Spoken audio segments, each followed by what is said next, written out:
Assalamualaikum warahmatullahi wabarakatuh. Alhamdulillahilladzi hadana li hada ma wa kunna linahtadiya laula an hadana Allah. Asyhadu an la ilaha illallah wahdahu la syarika lah wa asyhadu anna Muhammadan abduhu wa rasulullah sallallahu alaihi wasallam wa ala alihi washabihi ajma'in. Amma Allah ta'ala fil Qur'anil Karim. A'udzu billahi minasyaitonir rajim. Bismillahirrahmanirrahim. وَظَلَلْنَا عَلَيْكُمُ الْغَمَامَ وَأَنزَلْنَا عَلَيْكُمُ الْمَنَّ وَالسَّلْوَىٰ كُلُوا مِنْ طَيِّبَاتِ مَا رَزَقْنَاكُمْ وَمَا ظَلَمُونَا وَلَكِنْ كَانُوا أَنفُسَهُمْ يَظْلِمُونَ. Alhamdulillahirabbil alamin. Teman-teman yang sama-sama insyaallah dirahmati oleh Allah, pada kesempatan kali ini kita akan membahas tentang masyarakat Madani. Sedikit pengantar dari saya ya.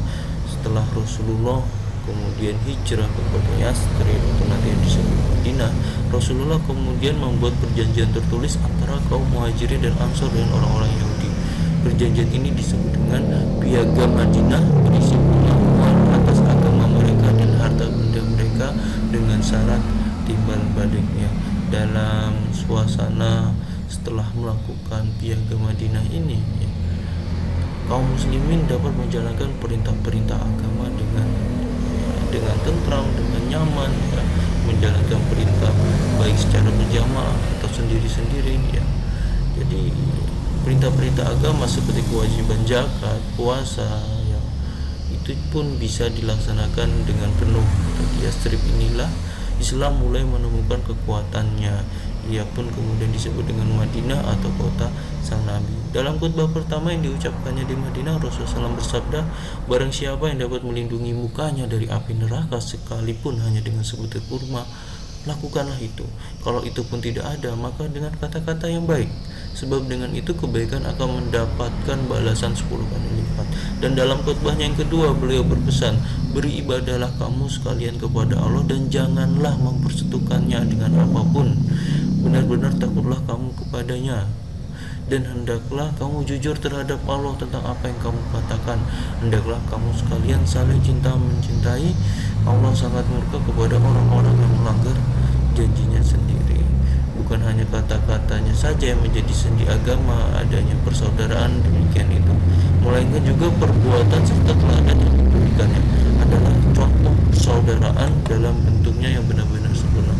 Beliau Nabi Muhammad SAW adalah utusan Allah, namun beliau tidak mau menampakkan dirinya sebagai penguasa ataupun raja. Kepada sahabat-sahabatnya Nabi SAW berpesan ya, sering berpesan, jangan memuja aku seperti orang-orang Nasrani memuja anak Maryam.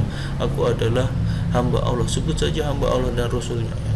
Rasulullah adalah contoh kekuatan jiwa yang ideal dalam kehidupan ini, suatu kekuatan yang membuatnya sudah tidak peduli lagi akan memberikan segala yang ada padanya kepada orang lain.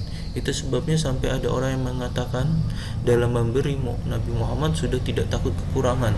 Beliau sangat keras dalam menahan diri terhadap hidup yang serba materi. Begitu jauhnya menahan diri sehingga lapak atau tempat tidurnya hanya terbuat dari kulit yang diisi dengan serat ya.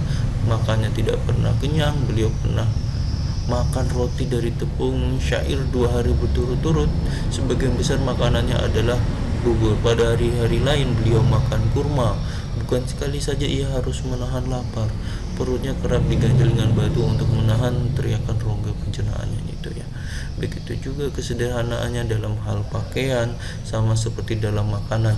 Sungguh pun begitu. Dalam hal menahan diri dan menjauhi masalah duniawi bukanlah berarti ia harus menyiksa diri. Cara ini juga tidak sesuai dengan ajaran agama. Allah SWT berfirman, makanlah dari makanan yang baik yang sudah kami berikan kepadamu. Surat Al-Baqarah ayat 57. Dan dalam hadis beliau bersabda, berbuatlah untuk duniamu seolah-olah kau akan hidup selama-lamanya, dan berbuat pula untuk akhiratmu seolah-olah kau akan mati besok ya.